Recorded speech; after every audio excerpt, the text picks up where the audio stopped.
అస్సలు మిస్ అవ్వకండి. ఇప్పుడు మీకు ఒక 2 విజువల్స్ చూపిస్తాను.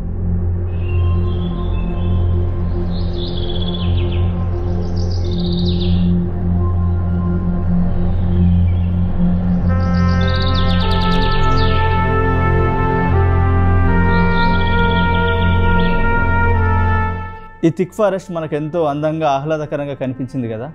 ఇలా ఉన్న ఫారెస్ట్ మరికొద్ది రోజుల్లో ఇలా మారబోతుంది.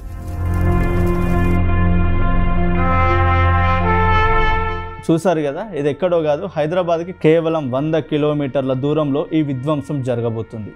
ఈ ఏరియా పేరు దామగుండం. ఇది వికారాబాద్ జిల్లాలో ఉంటుంది. ఈ విజువల్స్ చూస్తేనే చాలా ఇబ్బందిగా అనిపిస్తుంది కదా, కానీ మరికొద్ది రోజుల్లో ఇదే జరగబోతుంది. తెలంగాణ ప్రభుత్వం ఈ కంప్లీట్ ఫారెస్ట్ని నేవీకి అప్పగించింది. నేవీ ఇక్కడ ఒక రాడార్ ప్రాజెక్ట్ని నిర్మించబోతుంది. ఒకవేళ ఈ ప్రాజెక్ట్ అనేది ఒక్కసారి స్టార్ట్ అవుతే 12 లక్షల చెట్లు కొట్టేయబోతున్నారు. 12 లక్షల చెట్లు. అలాగే 60,000 మంది మనుషులపై ఇది ఎఫెక్ట్ చూపించబోతుంది, ఆ చుట్టూ ఉన్న ప్రాంతాలు. అలాగే ఈ ప్రాజెక్ట్లో చాలా పురాతన రామలింగేశ్వర స్వామి టెంపుల్ కూడా ఉంది. సో అక్కడ పీపుల్స్ ఆల్రెడీ ప్రొటెస్ట్ చేయడం స్టార్ట్ చేశారు, కానీ మనకి ఇది ఎక్కడ కూడా మీడియా పెద్దగా షో చేయట్లేదు. ఇది చాలా బాధాకరమైన విషయం. సో ఇక్కడ విషయానికి వస్తే ఈ రాడార్ ప్రాజెక్ట్ అనేది కంట్రీస్ నేషనల్ సెక్యూరిటీ.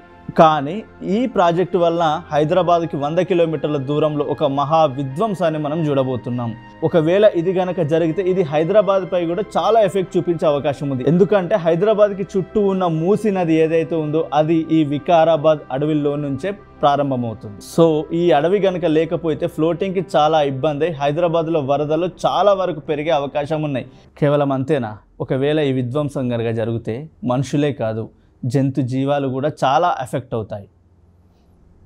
ఈ ప్రాజెక్టును ఆపడానికి 18 రాష్ట్రాల్లో ప్రొటెస్టులు జరుగుతున్నాయి, కానీ మన వరకు ఇంకా రాకపోవడం అత్యంత బాధాకరమైన విషయం. అయితే ఈ ప్రాజెక్ట్ కోసం నేవీ అధికారులు 6 ప్లేసెస్ని పరిశీలించారు. అంటే అందులో చాలా ఉన్నాయి, అంటే ఆల్రెడీ మైనింగ్ చేసి ఆపేసినవి, లైక్ కోలార్ గోల్డ్ ఫీల్డ్స్ ఉన్నాయి కదా, KGF లాంటివి. కానీ అక్కడున్న ప్రజలు దీన్ని తీవ్రంగా వ్యతిరేకించడం వల్ల వాళ్ళంతా కూడా తెలంగాణకి షిఫ్ట్ అయ్యారు. వై తెలంగాణ? అసలు వికారాబాద్ అడవుల్లోనే ఎందుకు ప్రారంభించాలనుకుంటున్నారు? అసలు లో లెవెల్ ఫ్రీక్వెన్సీ అంటే ఏంటి? ఇది ఎక్కడ వాడతారు?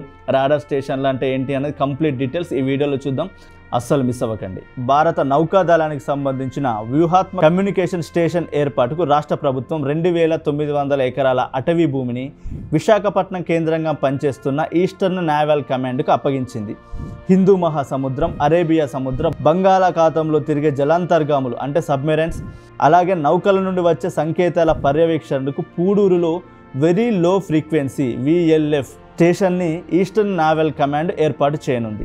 దేశంలో ఇప్పటి వరకు తమిళనాడులోని తిరునల్వేలి జిల్లాలో తొలి VLF స్టేషన్ ఉండగా ఈ దామగుండం స్టేషన్ అనేది రెండోది అవుతుంది.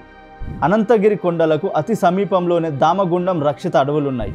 లక్షల చెట్లు, వేల జింకలు, అడవి పందులు, పక్షులతో జీవ వైవిధ్యం అద్భుతంగా ఉంటుంది. 100 చెట్ల రకాలు, ముఖ్యంగా ఔషధ మొక్కలకు ఈ ప్రాంతం ప్రసిద్ధి. రాడార్ స్టేషన్ నిర్మాణంతో మూసీ నది క్యాచ్మెంట్ ఏరియాపై ప్రభావం పడుతుంది. వృక్ష సంపదకు దీర్ఘకాలంలో అపార నష్టం వాటిల్లుతుంది. ఈ రేడియేషన్తో ప్రజల ఆరోగ్యం, స్థానిక వాతావరణంపై ప్రభావం పడుతుంది. VLF రాడార్ స్టేషన్కు భూముల కేటాయింపుతో ప్రభావితమయ్యే స్థానిక ప్రజలతో సంప్రదింపుల ప్రక్రియ అనేది అసలు జరగలేదు. ఈ ప్రాజెక్టు ప్రత్యక్షంగా అలాగే పరోక్షంగా 20 గ్రామాలపై, అదేవిధంగా 60,000 మందిపై ప్రభావం చూపే అవకాశాలు ఉన్నాయి. అయితే ఇంత విధ్వంసం జరుగుతుంది అని తెలిసినా కూడా మరి ఇక్కడ ఎందుకు స్టేషన్ ఏర్పాటు చేస్తున్నారు అన్నది ఒకసారి చూద్దాం. వెరీ లో ఫ్రీక్వెన్సీ అంటే 3 నుంచి 30 kHz బ్యాండ్ విడ్త్ కలిగిన రేడియో ఫ్రీక్వెన్సీ. దీని వేవ్ లెంత్ 100 నుంచి 10 కిలోమీటర్ల వరకు ఉంటుంది. అందువల్ల దీనిని మారియా మీటర్ వేవ్స్ అని కూడా అంటారు. ఈ వేవ్స్ ద్వారా నార్మల్ ఆడియో సిగ్నల్స్ పంపడం చాలా కష్టం. కేవలం లో డేటా రేట్ సిగ్నల్స్ మాత్రమే పంపగలం. వీటిని రేడియో నావిగేషన్లలో, గవర్నమెంట్ టైమ్ స్టేషన్లలో, మిలిటరీ అండ్ నేవీ కమ్యూనికేషన్లలో వాడతారు. VLF బ్యాండ్ విడ్త్ వల్ల దాదాపు 40 మీటర్లు 141 ఫీట్ల వరకు సాల్ట్ వాటర్లో పెనెట్రీ అవుతాయి, అంటే చొచ్చుకుపోతాయి. ఈ సిగ్నల్స్ని మౌంటైన్స్ ఆపలేవు. ఈ సిగ్నల్స్ని షిప్స్ అలాగే సబ్మెరైన్తో కమ్యూనికేట్ చేస్తారు. ఈ టెక్నాలజీ కేవలం ఇండియాలో మాత్రమే కాదు, Russia, Norway, Pakistan, United Kingdom, US, Germany, Australia వంటి దేశాలు కూడా వాడుతున్నాయి. ఈ రాడార్ స్టేషన్ మన దేశ కమ్యూనికేషన్ వ్యవస్థలో చాలా ఉపయోగపడుతుంది. అలాగే ఇది కంట్రీస్ నేషనల్ సెక్యూరిటీ ప్రాజెక్ట్. ఈ దామగుండం ఫారెస్ట్ అనేది సముద్ర మట్టానికి 250 ఫీట్ల ఎత్తున ఉంటుంది. సో షిప్స్ అలాగే సబ్మెరైన్ నుంచి వచ్చే సిగ్నల్స్ని క్యాప్చర్ చేయడం చాలా ఈజీ అవుతుంది. అందువల్ల ఇక్కడ VLF స్టేషన్ పెట్టాలి అని 2010 నుండి ప్రయత్నిస్తున్నారు. అంటే ఇందులో చాలా గవర్నమెంట్స్ కూడా ఇన్వాల్వ్ అయ్యాయి. అంటే 2010లో అప్పుడు కాంగ్రెస్ గవర్నమెంట్ ఉండే, అలాగే ఆంధ్రప్రదేశ్ విభజన జరిగిన తర్వాత 2014లో అప్పటి TRS ఇప్పటి BRS గవర్నమెంట్, అలాగే రీసెంట్గా తెలంగాణలో ఉన్న కాంగ్రెస్ గవర్నమెంట్ పూర్తిగా ఈ ప్రాజెక్ట్ని నావీకి అప్పగించేసింది. ఆల్రెడీ అక్కడ పనులు కూడా స్టార్ట్ అయ్యాయి. ఇది అత్యంత బాధాకరమైన విషయం. ఎందుకంటే అక్కడ చుట్టుపక్కల ఉన్న గ్రామాలతో ఏమాత్రం సంప్రదింపులు జరపకుండా, వాళ్ళకి అసలు విషయం చెప్పకుండా ఆల్రెడీ అక్కడ ప్రాజెక్ట్ అనేది స్టార్ట్ చేయడం జరిగింది. ఒకవేళ అక్కడ ఈ ప్రాజెక్ట్ అనేది స్టార్ట్ అయితే చాలా దారుణమైన తరంగాలు అనేటివి రాబోయి ఇది పీపుల్స్ పై చాలా ఎఫెక్ట్ అనేది చూపించబోతుంది. చాలామంది ప్రొటెక్ట్ చేస్తున్నారు, అంటే ఈ ప్రాజెక్ట్ని వేరే ఏరియాకి షిఫ్ట్ చేయాలని. అంటే పెద్దగా జనసంచారం లేని, జంతువులకు జీవులకు జలాలకు ఎటువంటి ఆటంకం కలగని కొన్ని ప్లేసెస్, అంటే ఆల్రెడీ మైనింగ్ చేసిన ఏరియాలు ఏమైనా ఉన్నాయా, ఇట్లాంటి ఏరియాలు చూసుకొని అక్కడికి ప్రాజెక్ట్ని షిఫ్ట్ చేయాలని చాలామంది ప్రొటెస్ట్ చేస్తున్నారు. ఈ ప్రొటెస్ట్లో మనం కూడా భాగస్వామ్యం అవుదాం. నా తరఫున ఒక రిక్వెస్ట్ ఏంటంటే ఈ వీడియోని మీరు ఖచ్చితంగా షేర్ చేయండి. అలాగే కింద కామెంట్ బాక్స్లో సేవ్ దామగుండం అని టైప్ చేయండి. సో పర్యావరణాన్ని కాపాడుకోవాల్సిన బాధ్యత మనందరికీ ఉంది. ఈ ప్రాజెక్ట్ వల్ల తెలంగాణ ప్రజల ఆరోగ్యంపై తీవ్ర ఎఫెక్ట్ చూపించే అవకాశం ఉంది. అందువల్ల తెలంగాణ ప్రజల ఆరోగ్యాన్ని కాపాడుకోవాల్సిన బాధ్యత కూడా మనపై ఉంది. So save Damagundam. ఈ వీడియో మీకు నచ్చిందని అనుకుంటున్నాను.